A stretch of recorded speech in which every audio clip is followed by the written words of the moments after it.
I have a fat migraine, so this video is going to be a piece of shit, but I hope you've been well. Hello, all that bullshit.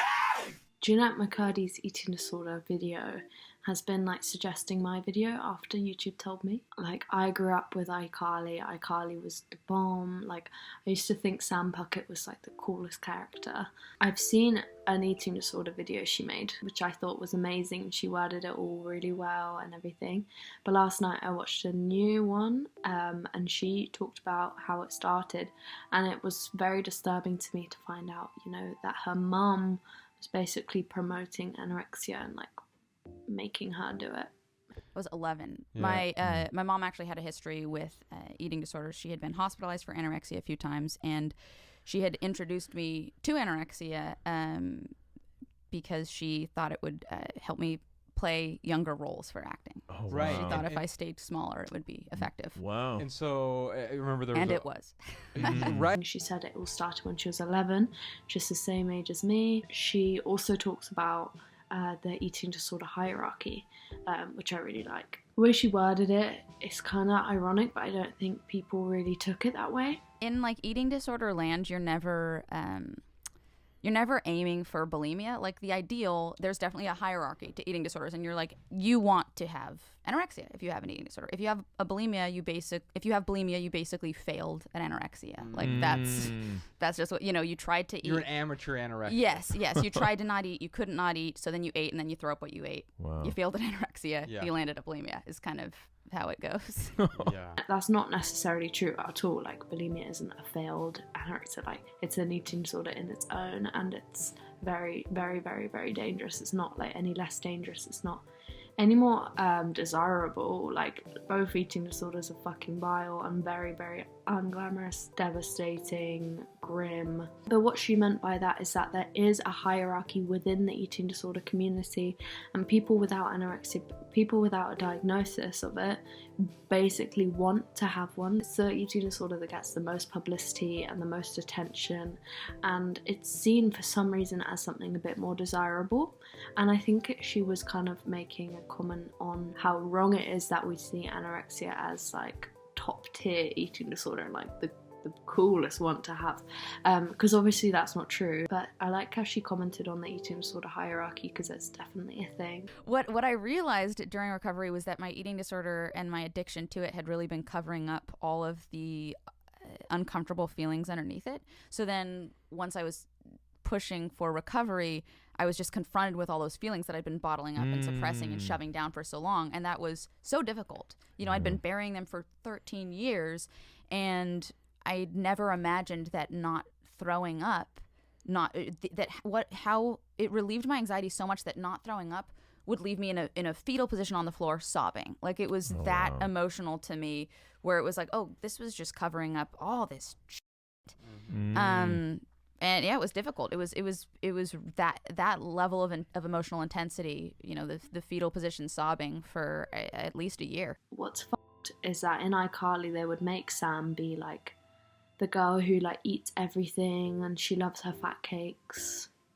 I'm really passionate about talking about my experience in recovery and hopefully offering a sense of community to those of you who are in recovery yourselves, and maybe a sense of hope to those of you who might not yet be in recovery. I've written an article about my experience with eating disorders for Huffington Post. I've made YouTube videos about eating disorders, and I talk about them often in my podcast, Empty Inside. But here today, I wanted to show you guys some resources that helped me in my recovery in the hopes that they help you, whether you're in recovery or thinking about it. Here we go. This book was really instrumental in helping me recognize what normal eating looked and felt like, since my thinking was so warped that I really had no idea. This book was great, homeworky, pen and paper type if you're into that sort of thing. DBT is for sure the aspect of my recovery that I consider the most helpful. I swear by it. Look into it if you haven't yet.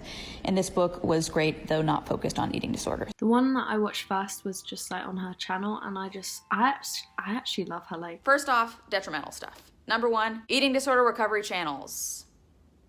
Yikes. So when I first made the decision to get better, I found myself where I'm sure plenty of people do in this day and age, and that's on YouTube. And I thought, oh, I'm gonna check out these recovery channels. I'm gonna feel so inspired. Not so much, not even close. I found watching recovery channels to perpetuate my eating disorder at the time. Granted, I was very early on. Now I could watch eating disorder recovery channels and just either think like, oh, this is good content or bad content, whatever. But at that time, I found that I was making excuses for my eating disorder voice, which I will get into more throughout this video, and making excuses for disordered eating behaviors. Most of my recovery. Number one, DBT. It's dialectical behavioral therapy. There are 4 specific focuses in this therapy. You got mindfulness, distress tolerance, emotion regulation, and interpersonal effectiveness. This is a very specific type of therapy, and I don't think it works for all personality types, but for me, it worked wonders. This thing is so slimy. It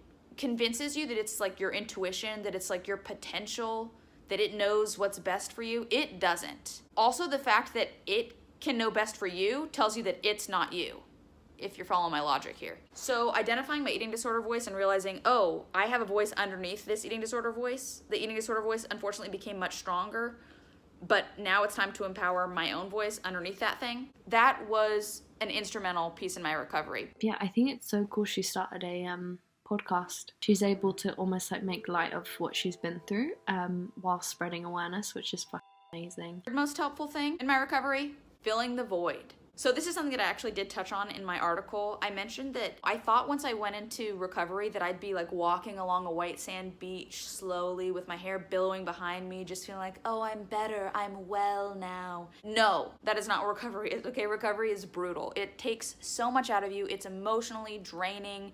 For me, my eating disorder was sadly a way that I was coping with the challenges of life. So getting rid of the eating disorder meant that I was now just coping with the challenges of life. It's not that the challenges of life went away, you know?